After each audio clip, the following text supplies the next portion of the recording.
হাদিস প্রচার কিভাবে করবেন আর আমাদের দেশে কিভাবে হাদিস প্রচার করা হয় একটু খেয়াল করুন। প্রত্যেকটা হাদিসের প্রধানত দুইটা অংশ। একটা হাদিসকে আপনি দুই ভাগ করবেন। প্রথম অংশ হলো হাদিসের সনদ, আর দ্বিতীয় অংশ হইল মতন।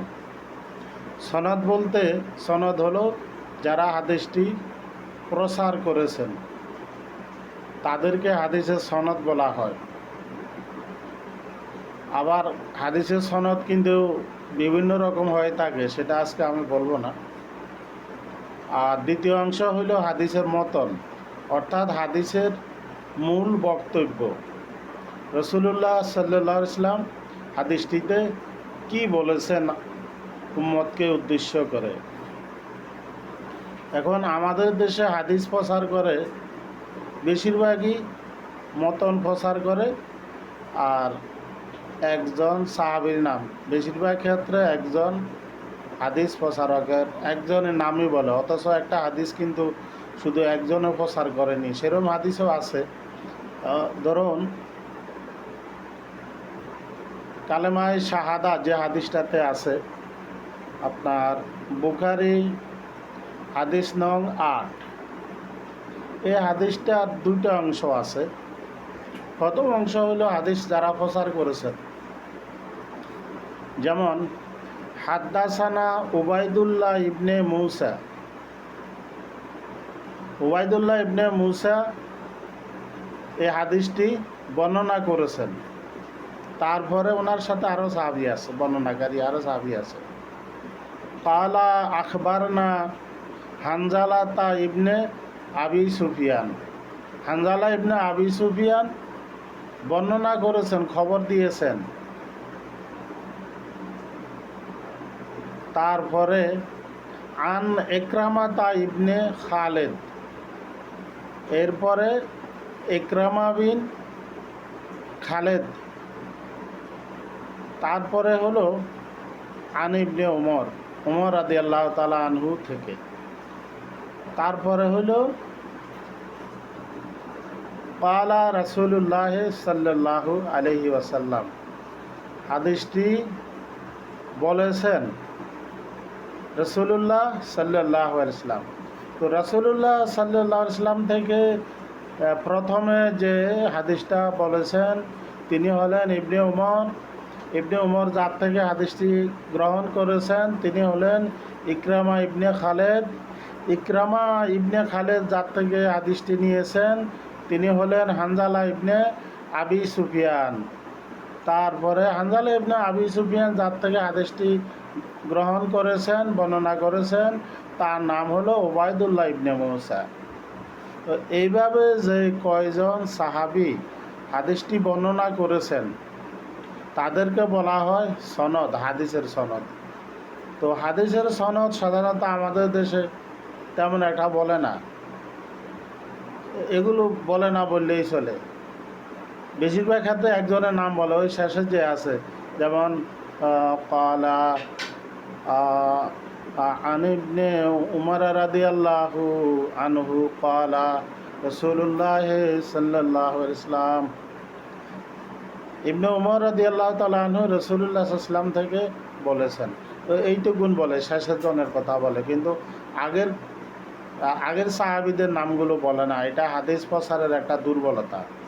তো এই হাদিসের মতন মানে হাদিসের বক্তব্য কি, কথাগুলা কি, রাসূল সাল্লাল্লাহু আলাইহি ওয়াসাল্লাম কি বলেছেন। বুনিয়াল ইসলামু আলা খামসিন শাহাদাতে আন লা ইলাহা ইল্লাল্লাহ ওয়া আন্না মুহাম্মাদান রাসূলুল্লাহ ওয়া ইকামিস সালাহ ওয়া ইতাইজ যাকাত ওয়াল হজ ওয়া সাওমে রমাদান। এই কথাগুলো হলো হাদিসের মতন।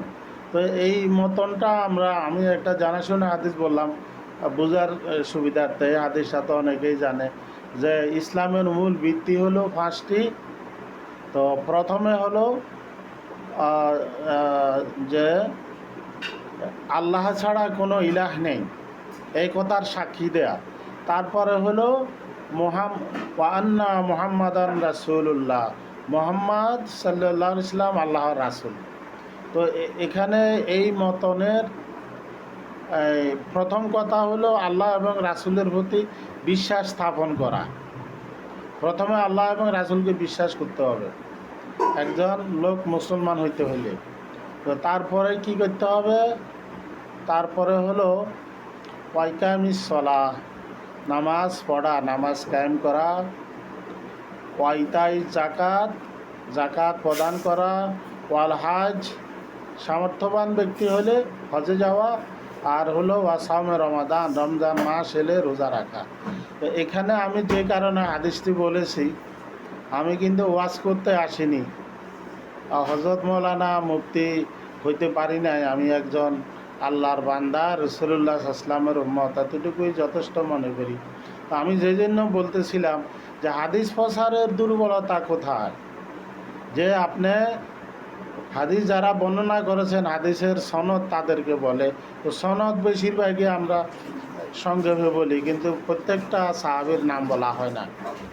এইটা কিন্তু আলেম ওলামা, মুফতি মৌলানা সাহেবদের দোষ, ইমাম সাহেবদের দোষ। আমি বললাম আপনারা এ ব্যাপারে সতর্ক হন। আপনারা প্রত্যেকটা সাহাবী যারা হাদিস বর্ণনা করেছেন প্রত্যেকের সনদ আপনারা বলবেন হাদিস প্রচারের সময়।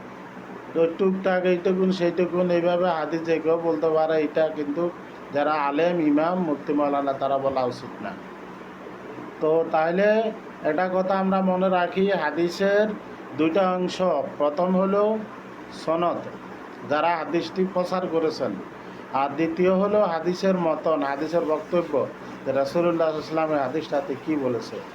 এরপরও আরও কিছু বিষয় আছে, এই হাদিসটা কোন গ্রন্থে আছে। হাদিসের বিভিন্ন গ্রন্থ আছে, যে বিভিন্ন গ্রন্থে বিভিন্ন হাদিস সংরক্ষিত আছে। তো এই হাদিসটা আছে সহিহ বুখারীতে ঈমান অধ্যায়। এরকম বিভিন্ন গ্রন্থে বিভিন্ন হাদিস রয়েছে। হাদিস প্রচারের সময় এই কথাগুলো বলা দরকার, যে হাদিসটা বুখারী, মুসলিম বা অন্যান্য কোন গ্রন্থের হাদিস, তারপরে বিষয়টা কি, যেমন এটা বিষয় হলো ঈমান, তারপরে অধ্যায় কি, এগুলো সব সুস্পষ্টভাবে বলতে পারাই হলো হাদিস প্রচার করার সঠিক নিয়ম।